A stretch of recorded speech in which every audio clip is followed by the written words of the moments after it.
Hi செல்லக்குட்டீஸ், வாழ்க வளமுடன். அனைவருக்கும் இனிய திங்கட்கிழமை நற்காலை வணக்கங்கள். உங்க வாழ்க்கையில பல வெற்றிகள் உங்களை தேடி வரப்போகுதுங்க.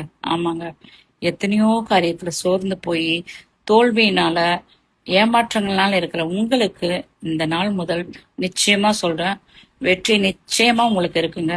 அதுக்கு நீங்க செய்ய வேண்டியது என்ன தெரியுங்களா? நீங்க மனம் பதறி யாரையும் எதையும் பேசாதீங்க. யாராவது உங்களை மனம் பதறி பேசுறாங்களா கேளுங்க. சரிங்களா?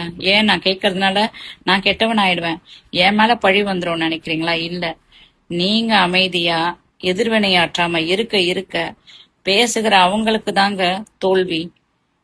வெற்றி அடையிறவங்க எல்லாரும் அமைதியா எதிராளிய பேச விட்டு அமைதியா இருப்பாங்க. நீங்க அமைதியா இருக்க இருக்க இந்த பிரபஞ்சமும் தெய்வ சக்தியும் நிச்சயமா உங்களுக்காக, உங்களை யார் யார் அவமானப்படுத்தினாங்களோ அவங்களுக்கு முன்னாடி அவங்கள தலைகுனிய வைக்கிற எல்லா காரியங்களையும் பிரபஞ்சம் செய்யும்.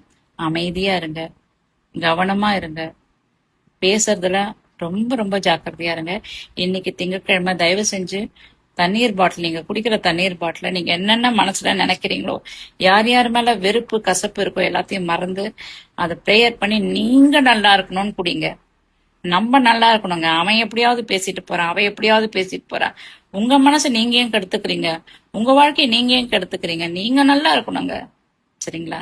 தயவு செஞ்சு தண்ணீரை ஒவ்வொரு நாளும் நீங்க மனசால உங்களுக்கு என்னென்ன நேர்மறையான எண்ணங்கள் நடக்கணுமோ அதை நினைச்சு ப்ரேயர் பண்ணி குடிங்க. உங்க வாழ்க்கை நல்லா இருக்கும். முடிஞ்ச வரை இன்னைக்கு திங்கட்கிழமை தண்ணீர் தானம் பண்ணுங்க. ஒரு பாட்டில் குடி தண்ணீர் வாங்கி யாருக்காவது கொடுங்க. வாழ்க வளமுடன். எனக்காகவும் ப்ரேயர் பண்ணிக்கோங்க செல்லக்குட்டீஸ். நீங்க நல்லா இருப்பீங்க.